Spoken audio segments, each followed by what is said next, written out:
Okay, we're going to be drawing a stack of pumpkins. You will need a 12 by 18. It needs to be vertical. It's going to be kind of hard. I'm going to try to move my paper up and down for you to see the bottom to the top. A Sharpie and a pencil. Those are the only two things you need for the first step. So pencil, I'm going to go ahead and write my name on my paper, and then the pencil goes away. We are drawing with our permanent marker. If you do not feel comfortable drawing with just a permanent marker, then yes, use a pencil and then you can trace over it. We are drawing 3 pumpkins stacked on top of each other, and jack-o'-lanterns, we're going to add some faces to them. So again, I'm using my permanent marker, so please understand using it responsibly is helpful. And I'm going to draw 3 pumpkins. So I'm going to draw my first pumpkin, which is going to be a fatter, wider pumpkin at the bottom of my paper. So you need to be careful we're not adding the lines in the pumpkins until we have added the face. So we're going to draw the circle or the oval or whatever the shape is. Then we'll add the eyes and the mouth, and then we'll go back and add the lines. So again, if you want to, it'll help to fold your paper. So if you fold the top to the bottom, that's going to give you the center. So I know this first pumpkin has to go way below this line. My middle pumpkin will be in the middle of that line, and then my top pumpkin above it. And there's no stem on this first and second pumpkin. So there's my shape. Now I'm gonna not do the normal jack-o'-lantern face. I'm actually gonna add a real type of face. He's looking up because he's obviously got a bunch of pumpkins stuck on him. So if you would like to use any type of eyes that you prefer, feel free to change up the eyes if you like them. He's going to be frowning. This is the mouth I'm doing. Again, you get to make these choices. This is your artistic decisions.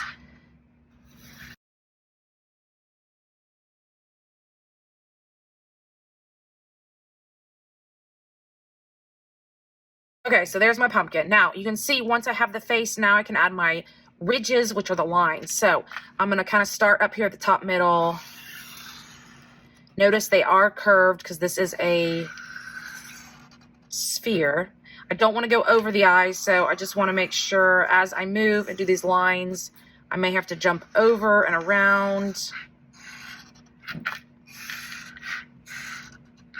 So we're going to do this 2 more times. Again, change the shape of the pumpkin, change the eyes, change the mouth, and we're not adding a stem, not to this one. So the next pumpkin, he's kind of tilted to the side. So, and he's a little bit bigger. I want to take the bottom of the pumpkin. They should be touching.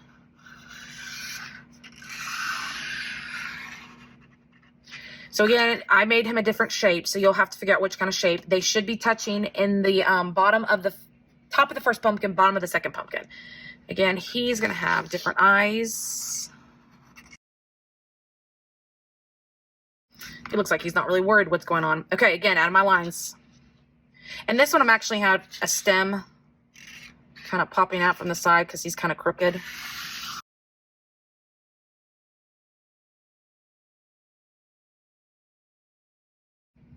And then last but not least, again, this one should be on the top. I'm going to make him a little bit bigger. Again, I need to make sure the bottom, and I have room for the stem. Came to the bottom, I kind of realized I couldn't go below that one. So you can, if you saw me, I kind of had to just make it the shape of this pumpkin right here. I don't want this pumpkin over that pumpkin. Stem. Okay, once I get my face, I'm going to add my ridges. Okay, so I have my top, my middle, and my bottom pumpkin. Now, the only thing I didn't add was the ground it's sitting on. So go to your bottom pumpkin. You're going to start on the side of the pumpkin, go to the paper you have left on this side, then you're going to do the same thing on the other side. So that way we have our grass and we have our sky. So once you've drawn your 3 pumpkins, added their 3 facial expressions and their ridges, go ahead and make sure you get your marker back top on, and then we're going to be adding color to our background, then pumpkins.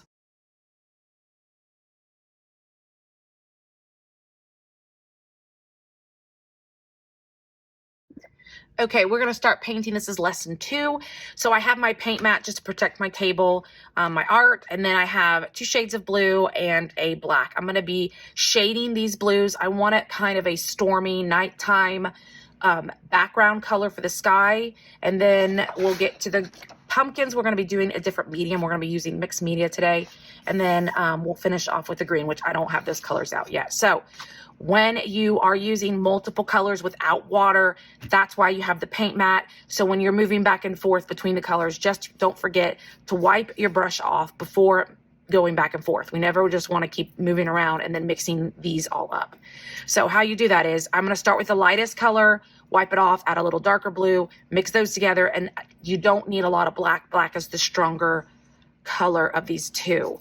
So again, and sometimes I just keep painting this color till there's no more on my brush. And then I can move into, and again, once this brush is clean, I've pretty much wiped off my paint off, then I can go to the next color. Again, you don't need a lot of black. I think I got too much. Go slow around your pumpkins and those little areas.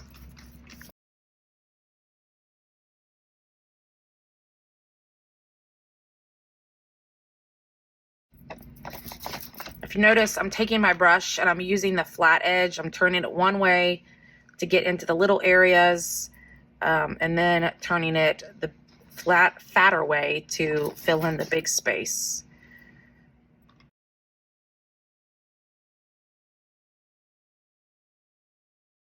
I need to switch brushes, just make that a decision that you need to make. Okay, so I have painted my dark blue sky.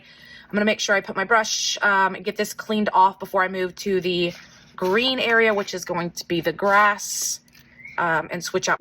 Okay, now I've got my second colors. This is just the green, and I've already got my brush cleaned off. So now I'm gonna work below my pumpkin, getting the grass.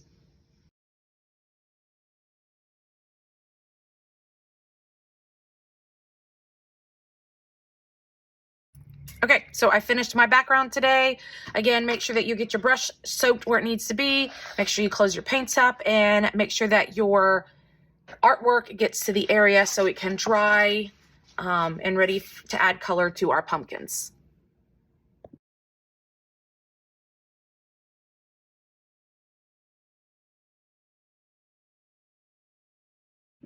Okay, adding our color to our pumpkins. Now, I said mixed media, and that means we have paint as the background, and then oil pastels will be the pumpkins. So that's different type of mediums, paint versus oil pastels. So in what the colors I have, green or brown, that's for the stem. So you can choose which one you want to use for the stem.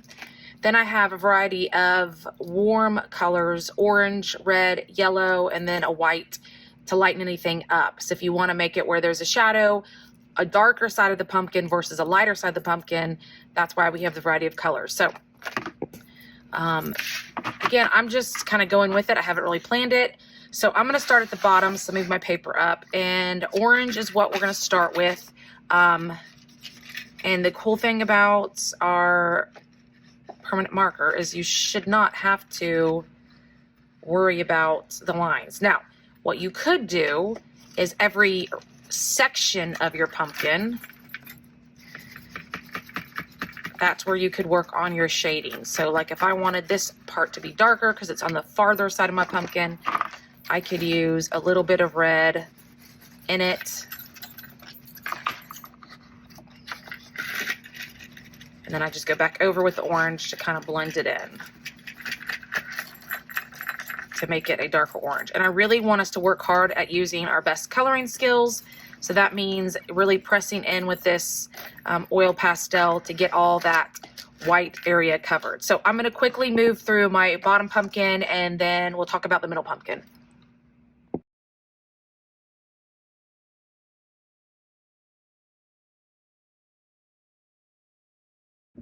Okay, so I finished adding all the color to my bottom pumpkin. Again, I really want to get those white spots filled in. And if you saw me, I go around the eye.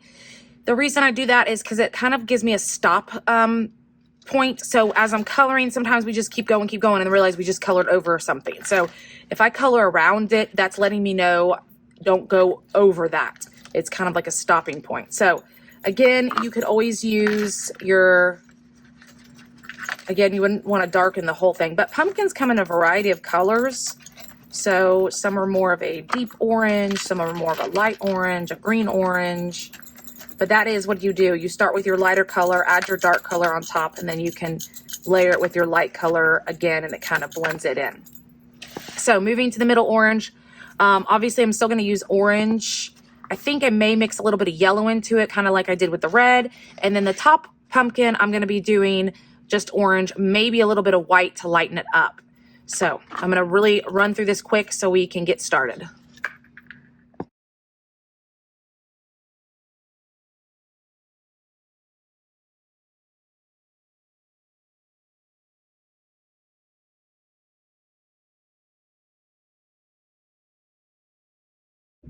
Okay, so I've used the yellow and the orange and the white and orange. The white and orange didn't work as well, but still you can experiment with those colors, changing the shades of orange with it. Okay, so I'm done with those. Now I got to pick the color for my stem. I think I'm going to go for brown, just because I already got green at the bottom. And I have finished my stack of pumpkins. So again, make sure all your oil pastels are in the right place. And you can see I have all my pumpkins done.